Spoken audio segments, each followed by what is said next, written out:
Hey everybody, welcome to Obscurities and Miniatures. Today we've got a nice little boxed figure from Artel W. Been on a bit of an Artel W kick. Not that you'd know because I've tried to evenly disperse these videos over the course of a few weeks, but nevertheless.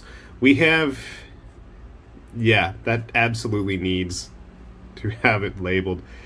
Tah Yah Faze Witkunna Nookah. That's the name. Obviously we're dealing with an orc. And we've got the extra orc heads in here, which is a nice little touch. Now, this is just one figure, mind you. So, obviously, we've got a 40mm base tucked away in there. Just regular basic base.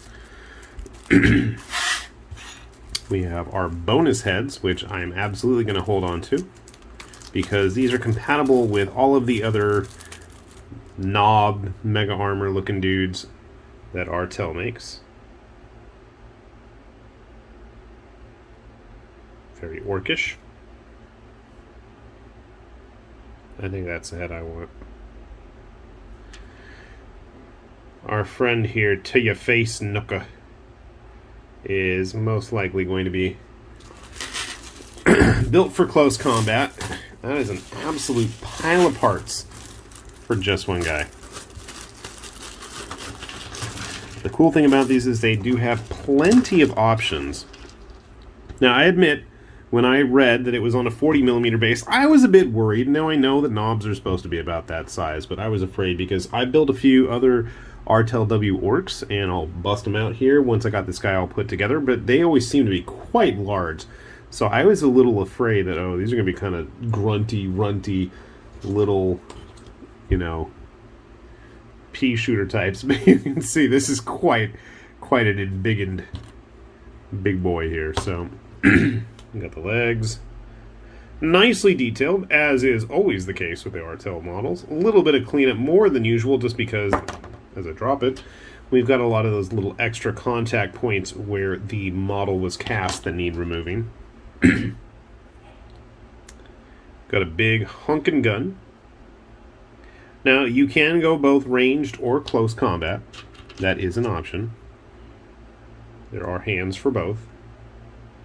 I'm assuming it has that star-shaped pattern, so it's a bit more multi-posable. I don't know. We'll find out.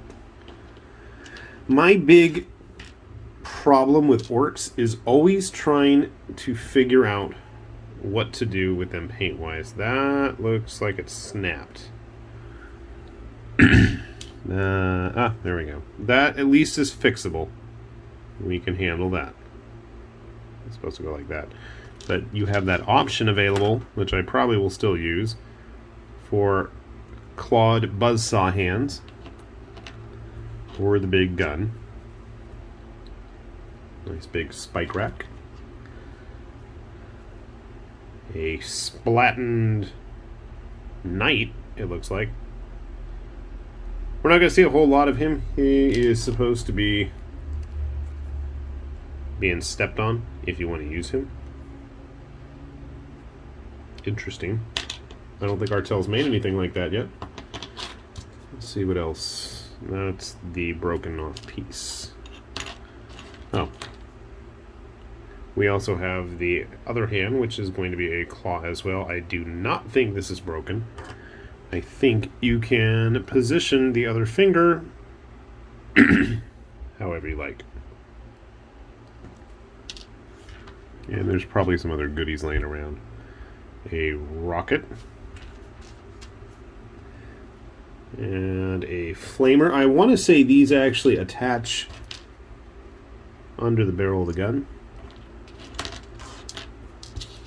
A random hose. Random cloth. Bunch of teeth or tusks. Big old backpack. I don't know. I mean, it looks like a toilet paper roll. I'm not sure what he's got going on here. I'm quite tempted to paint it like toilet paper rolls. And a switch or something. Another barrel that I'm not showing on camera. Again, I believe these are all supposed to go on that custom combo weapon. Banner, pole, loincloth, I believe. The original head. And finally, a scope of some sort to attach to everything. So, quite a bit there to play around with, and the nice thing is, if you have access, there were a set of 3 of these guys originally released together. They all kind of are compatible with each other. I'm kind of tempted, if I end up getting more, to not connect the body completely and just to see if they are compatible torso-wise, if you really wanted to make a bunch of custom, you know, mega armored knobs. See if that's a possibility. So, regardless, you know what, I'm just going to go ahead, we'll put him together, and I will grab those other Artel orks I've got laying around, and we will see how everything turns out. So, sit tight. Alright, we got Tah Yah Faze all put together, and man, oh man, I don't even really dig 40k style orks, or sci-fi orks in general, but this guy really hits the spot for me. I can't even explain why. Just the bulkiness of him, the craziness of him. He's just a big, solid, mean-looking model. And you can see I obviously have gone with the close combat version. I didn't glue the blade in yet. I figured it'd be easier to paint. But on the other hand, I'm kind of tempted to just leave it as is. I know originally I had talked about taking a look if they're compatible, but I'm like, no, I want to build it all right now. So I did. It's my model. You can't stop me. Still think it looks like toilet paper rolls on his back there. But I swear, Artel makes some great looking orks. So yeah, basically, he's supposed to get stomped into the table. And that looks like a knight. That's totally like a knight. Part of me wants to use him in like a fantasy setting as like an Iron Jaws boss or something, and I don't know, we'll explain away the buzzsaws as magic or something. I don't know. Like I said, he's big enough. I mean, he's dwarfing that poor 40mm base. I really should be putting him on something larger, I think. Here. Of course, he's on like, what, a 60mm? Let's get some breathing room for this poor guy. That's better. That's better. No, I might put him on the 40. I don't know. So that's with the Iron Jaws Mega Boss right there. But here, if you look at this piddly little pathetic looking orc. Maybe I'll have to grab a beast snagger or two just to, out of curiosity, to see what they look like compared to him. I mean, this is pathetic. He looks so outclassed. On the other hand, maybe I'll grab me some commandos when those come out with the new kill team. Here, grabbing some actual Artel orks. Now, I have a funny feeling that Captain Bloodclaw, or whatever his name is actually supposed to be on a 40mm base, but then I know the mechanic was not. And I love that mechanic model. And this just makes me feel like, you know what, I really need to get around to finishing off some of the other ones of theirs that I've got laying around. I actually have all his little buddies and bits. This was such a fun, colorful model to build and paint.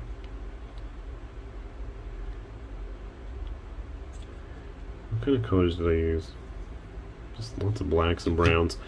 That's my big challenge when it comes to orcs, is I never know how to paint them, and I'm sure I can get away with just basically every color in the rainbow. I probably should just stick with reds and blacks. I think that's probably the safest.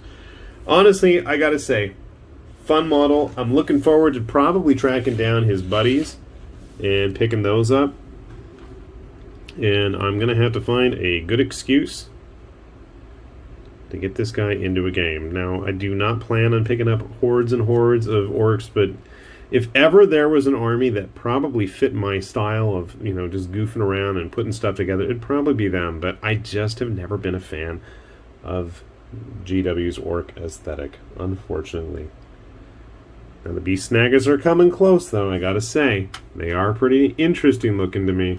I like the look. Not so much as the Cruel Boys, but I do like the look of those beast snaggers. So, hopefully when we get a hold of those, we'll get this guy painted up. you guys have any suggestions on what colors? Obviously, I'm thinking reds and blacks, but if you have anything, let me know your thoughts as well. We'll put a link down below to Artel W's website if you've never had a chance to check their stuff out. They have a lot, and I mean a lot of fun, well-made models that are obvious nods to a lot of the history and characters that exist in the 40K universe without being obviously IP infringing. But they are definitely superbly sculpted, well detailed, well made, easy to build, easy to clean. I can't really complain other than the fact that it takes so long for them to get to me. I mean, that's the biggest knock, I guess, against them. And the price, if we want to complain about the price, I guess, they're not cheap, but then again, you know, for this dude, this is almost the same price as like a Kingdom Death resin. So take your pick. Choose your poison. I'm going to say they both have their merits, but, you know, especially if you're going to wargame or just look for some fun stuff, I got to find a use for this guy. If you have any other ideas on where he can find a home on my tabletop, by all means, let me know. With that said, this has been High Lord Tamberlane with Obscurities and Miniatures, saying thanks for watching, and we will see you back here soon. Bye-bye.